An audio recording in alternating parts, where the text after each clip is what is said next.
Assalamualaikum warahmatullahi wabarakatuh. Shalom, Om Swastiastu, Namo Buddhaya, dan salam kebajikan. Perkenalkan, nama saya Chani Giaks Maksio Paliling dengan NDM 2410911210070 dari PSKPS FKIK ULM Angkatan tahun 2024. Pada kesempatan kali ini saya akan menjelaskan mengenai anatomi permukaan dengan dosen pengampu Dr. Abdullah Oski Iliandri, Magister Kesehatan. Jadi apa sih anatomi permukaan itu? Anatomi permukaan adalah studi tentang ciri-ciri eksternal tubuh. Ini berkaitan dengan ciri-ciri anatomi yang dapat dipelajari dengan penglihatan tanpa pembedahan. Anatomi permukaan ini juga biasa dikenal dengan surface anatomy, lalu dikenal juga dengan anatomi superficial atau anatomi visual. Sebelum kita masuk lebih dalam mengenai pembahasan bagian-bagian dari anatomi permukaan, kita perlu ketahui bahwa tubuh kita itu biasa dibagi dengan sumbu dan bidang utama. Kalau untuk sumbu, itu dia dibagi dengan sumbu sagital, transversal, dan longitudinal. Sagital sendiri ini terletak tegak lurus dengan sumbu transversal dan longitudinal. Nah, berarti kalau transversal dia terletak tegak lurus dengan sumbu sagital dengan sumbu longitudinal. Lalu sumbu longitudinal terletak tegak lurus dengan sumbu transversal dan sumbu sagital. Nah, selain sumbu, ada juga bidang-bidang. Untuk bidang, dia itu ada bidang sagital, sama aja dengan yang tadi, dengan sumbu, namun ada tambahan frontal. Nah, kalau frontal ini dia sejajar dengan dahi yang membagi tubuh antara depan dengan belakang, yang membagi tubuh dengan anterior dengan posterior. Oke, next. Nah, yang perlu kita ketahui juga, di bagian tubuh itu dalam penamaannya ada beberapa hal yang perlu kita ketahui seperti kranial, caudal, inferior, dorsal, plantar, dan lain-lainnya. Saya akan jelaskan satu-satu. Dari yang pertama ini kranial atau yang biasa disebut dengan superior. Dia itu ke arah kepala. Nah, lawan dari kranial ini ada caudal, inferior bawah, dia ke arah sacrum. Nah, terus kita perlu ketahui juga anterior dan posterior. Nah, ini anterior, posterior. Untuk anterior sendiri atau yang biasa disebut dengan ventral, dia itu ke arah depan, ke arah abdomen, ke arah perut.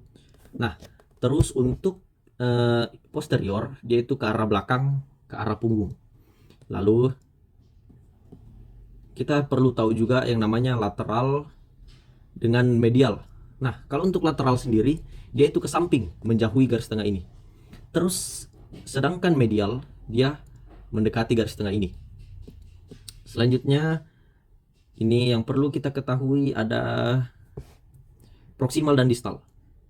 Proksimal dan distal, kalau proksimal dia itu menuju ke arah torso. Ini semuanya torso. Lalu distal dia menuju ke arah tungkai. Nah, jadi ini proksimal dia lebih ke sumber sambungan tubuh. Ini proksimal. Sedangkan kalau untuk distal dia menjauhi. Lalu selanjutnya ada ini radial dan ulnar. Kalau untuk radial dia itu ke arah radius yang ada pada tangan kita, dan ulnar kebalikan dari radial, dia menuju ke arah ulnar. Lalu pada kaki sama halnya ada fibular dan tibial. Kalau untuk fibular berarti dia ke arah fibula, lalu lawannya ada tibial yang berarti dia ke arah tibia. Apalagi? Oh, yang terakhir ada ini. Ada dorsal dan plantar. Dorsal sendiri itu dia ke arah punggung, tangan atau kaki. Sedangkan plantar dia ke arah telapak kaki. Selanjutnya, nah ini dia bagian-bagian dari tubuh. Ada beberapa bagian. Yang pertama itu ada caput, kepala, kolum leher. Terus di bagian trunkus, di bagian torso dia terbagi tiga. Ada toraks, itu dada. Lalu abdomen, perut, dan pelvis, panggul. Lalu di bagian tubuh juga dibagi menjadi ekstremitas superius, membrum superius, ekstremitas atas, dan membrum inferius, ekstremitas bawah. Nah, membrum superius ini dibagi menjadi tiga, yaitu brachium, lengan atas, antebrachium, lengan bawah, dan manus, itu tangan. Lalu di bagian membrum inferius ada femur, yaitu tungkai atas, femur, crus tungkai bawah, dan pes adalah kaki. Lalu di belakang, ini dari pandangan posterior, Selebihnya sama. Namun di sini terdapat, nah ini, dorsum, yaitu bagian punggung. Kita next. Nah, ini kita masuk ke bagian yang pertama, kaput dan kolom, kepala dan leher.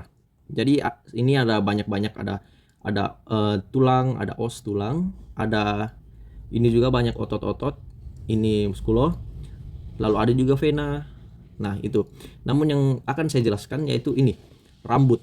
Kenapa harus ada rambut di kepala kita? Nah, jadi rambut sendiri ini fungsinya dia untuk melindungi kepala kita dari paparan sinar UV, sinar ultraviolet.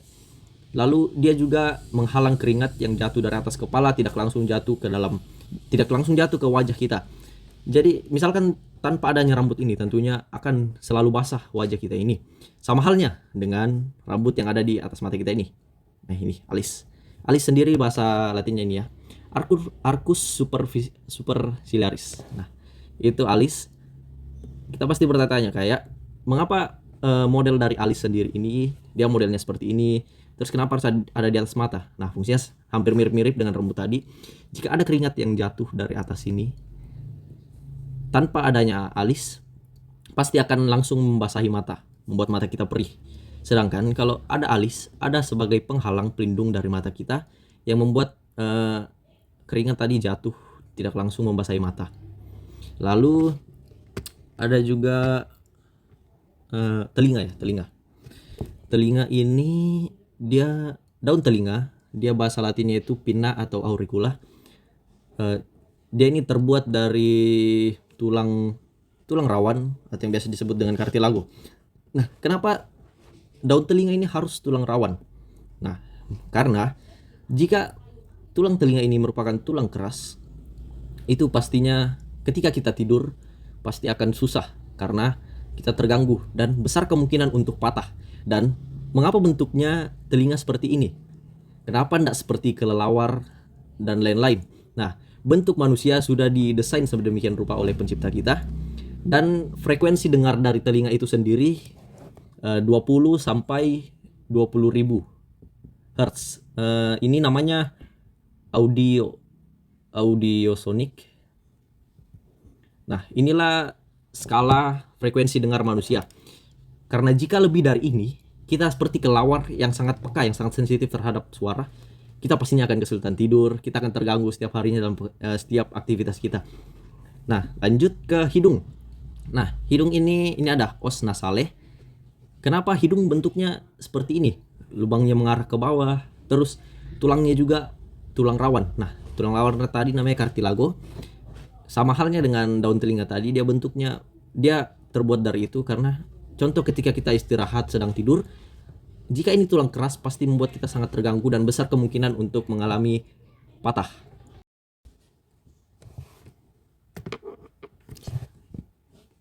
Nah, lalu selanjutnya ini bagian toraks, dada.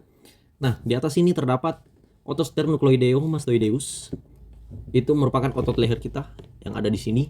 Dia fungsinya itu memutar dan menekuk kepala kita. Berasal dari sternum dan clavicula. Lalu selanjutnya ada clavicula. Ini merupakan tulang yang nampak di sini. Ada dua di sini yang menyambungkan pada tangan. Lalu ada corpus sterni. Nah, ini corpus sterni ini dia bagian tengah dari tulang sternum. Tulang sternum sendiri yang ada di sini yang seperti dasi bentuknya. Lalu ada papilla mammaria. Papilla mammaria sendiri adalah puting susu.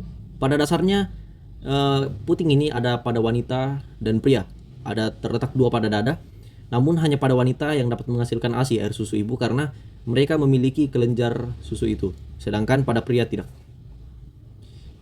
Lalu di toraks ada jantung ya. Nah, jantung sendiri terbagi menjadi 4 bagian. Ada right atrium, serambi kanan, terus ada right ventricle, bilik kanan, lalu ada left ventricle, bilik kiri. Dan satunya juga pastinya ada serambi kiri. Nah, terus kita masuk ke abdomen. Abdomen ini bagian perut kita. Ini abdomen. Nah, ini di sini terdapat ada otot rectus abdominis dan ada ini namanya umbilicus. Umbilicus ini biasa kita kenal dengan pusar. merupakan bekas luka di perut tengah yang terbentuk setelah tali pusar kita dipotong. Jadi ketika kita masa dalam janin, kita transfer nutrisi dari ibu ke kita itu juga melalui tali pusar ini. Namun ketika kita sudah lahir, keluar dari rahim ibu menjadi bayi, ini akan dipotong. Lalu kita kembali lagi ke rectus abdominis. Nah, ini otot perut kita terbagi menjadi 9 bagian. Nah, ini dia bagi-bagiannya. Nah, yang pertama itu ada regio hipokondriak atau biasa yang dikenal juga dengan regio hipokondriak dextra. Nah, dextra tadi itu adalah kanan, terletak di bagian kanan atas perut di bawah tulang rusuk. Nah, di dalamnya ini berisi hati dan kantung empedu. Nah, ini. Lalu selanjutnya ada regio epigastria atau epigastrium, terletak di tengah di atas perut. Lalu ada hipokondriak kiri atau regio hipokondriaka sinistra, yaitu sebelah kiri. Lalu ini 3. Lalu di bawah dari hipokondriaka sinistra ada regio lateralis kiri. Dia itu biasa dikenal juga dengan flank kiri. Ini letaknya ini, mohon maaf. Terus dia ini mengandung ginjal kiri di bagian ini. Ini ada ginjal kiri, terus ada umbilical regio umbilical, terletak di bagian tengah perut di sekitar pusat. Nah, berisi isinya ini di dalam, nampak ke dalam ada usus halus dan sebagian pula usus besar di bagian transversal usus besar ini, transversum. Lalu ada sebelah kanan, regio lateralis dextra atau flank kanan, dia di bagian kanan perut berisi ginjal kanan dan bagian usus besar, bagian ascendens. Terus di bawahnya, di bawah lumbar kanan itu ada regio inguinalis dextra atau inguinal kanan, ilak. Nah, ini dia berisi sekum dan bagian dari usus buntu. Nah, di sini. Terus hipogastrik, dia ini di tengah atau biasa juga dikenal dengan regio pubica. Di atas tulang kemaluan dia letaknya. Terus berisi kandung kemih dan organ reproduksi pada sebagian orang. Lalu yang terakhir ada regio inguinalis sinistra, inguinal kiri, left ilak, terletak di kiri di bawah perut, mengandung sebagian usus besar termasuk kolon sigmoid. Nah, ini dia yang terakhir. Nah, mungkin ada yang bertanya-tanya, mengapa sih bagian abdomen itu dibagi ke 9 bagian? Ke-9 bagian ini fungsinya dia untuk para dokter dan termasuk kita semua lebih mengetahui lokasi-lokasi organ di dalam abdomen, dalam perut kita, serta kita dapat mendeskripsikan nyeri atau gejala yang lebih tepat berdasarkan posisinya, berdasarkan regio-regio ini. Lalu selanjutnya, nah, kita bagian punggung, dorsum. Nah, ini ada di sini os sacrum. Nah, ini yang di bawah sini. Nah, ini yang nampak. Ini tulang sacrum. Dia ini tulang segitiga besar yang terletak di bagian bawah tulang belakang. Dan dia terhubung dengan tulang panggul kita dan mendukung tulang belakang bagian atas. Lalu yang saya perhatikan juga, nah, di paling atas ini ada M trapezius. Nah, dia ini otot besar di punggung bagian atas yang berfungsi untuk mengangkat, menurunkan, dan menarik skapula. Skapula ini yang ada di belakang sini, ya ini. Tulang belikat kita, serta membantu gerakan leher. Lalu ada spina scapulae. Nah, itu struktur tulang pada bagian belakang skapula yang menonjol seperti punggung dan menjadi tempat melekatnya beberapa otot kita. Nah, itulah bagian punggung, dorsum. Kita masuk ke bagian pelvis, panggul.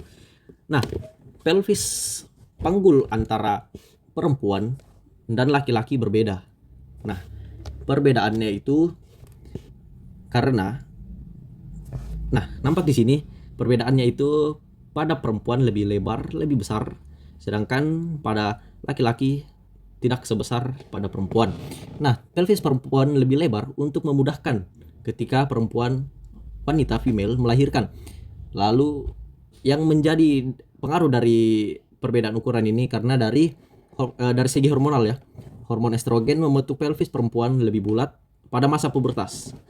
Jadi ketika masa pubertas masuk, disitulah proses pembentukan dari pelvis perempuan lebih lebar. Nah, ini dua hal ini merupakan contoh dari adaptasi evolusi tubuh manusia untuk memenuhi kebutuhan masing-masing pada tubuh manusia. Lalu selanjutnya, nah, ini ekstremitas superior, ekstremitas atas. Nah, di sini ada klavikula yang sudah saya jelaskan sebelumnya. Klavikula. Lalu ada, kita fokus ke otot. Ini otot bicep brachihi. Lalu ada satunya otot tricep brachii. Nah, otot di lengan atas ini yang bicep, dia berfungsi untuk fleksi siku dan supinasi lengan bawah, terutama terlihat pada bagian depan lengan. Nah, ketika kita melakukan gerakan seperti ini, maka otot bicep akan berkontraksi seperti ini. Lalu ketika kita membukanya, maka akan berelaksasi. Sama juga dengan otot tricep, merupakan kebalikan dari bicep. Lalu ada ini, mungkin ada yang nampak. Ini ada vena yang cukup besar nampak dari luar. Ini vena cava. Nah, ini merupakan vena superficial yang terletak di bagian luar mengalirkan darah pada tangan dan lengan. Itu ekstremitas superior. Nah, kita lanjut ke bawah. Ada ekstremitas inferior, anggota gerak bawah. Nah, di sini kita bisa lihat ini ada spila iliaca anterior superior. Ini tonjolan depan atas tulang ilium, tempatnya melekat otot dan ligamen. Ini. Lalu ada erectus femoris. Nah, ini dia pada paha. Dia ini otot paha depan untuk meluruskan lutut dan membantu fleksi dari pinggul kita. Lalu apa ya? Ada patella. Nah, patella ini lutut, tulang lutut. Ini tempurung lutut yang melindungi sendi dan membantu ekstensi lutut, pergerakan lutut. Lalu ada yang di bawah ini ada tuber calcaneae. Tuber calcaneae ini dia tonjolan pada tumit, tempat melekatnya tendon dan Achilles. Lalu ada ini M gluteus maximus. Ini otot bokong untuk ekstensi dan rotasi luar pinggul. Jadi ini merupakan otot yang paling besar pada pinggul. Nah, sekian dari saya. Terima kasih mengenai penjelasan dari anatomi permukaan, dimulai dari bidang-bidang, sumbu-sumbu, lalu masuk ke istilah-istilah yang perlu kita ketahui, lalu ke bagian-bagian dari anatomi permukaan. Kiranya itu yang dapat saya sampaikan, kiranya berguna dan bisa kita manfaatkan di dalam kehidupan kita sehari-hari. Sekian dari saya, terima kasih.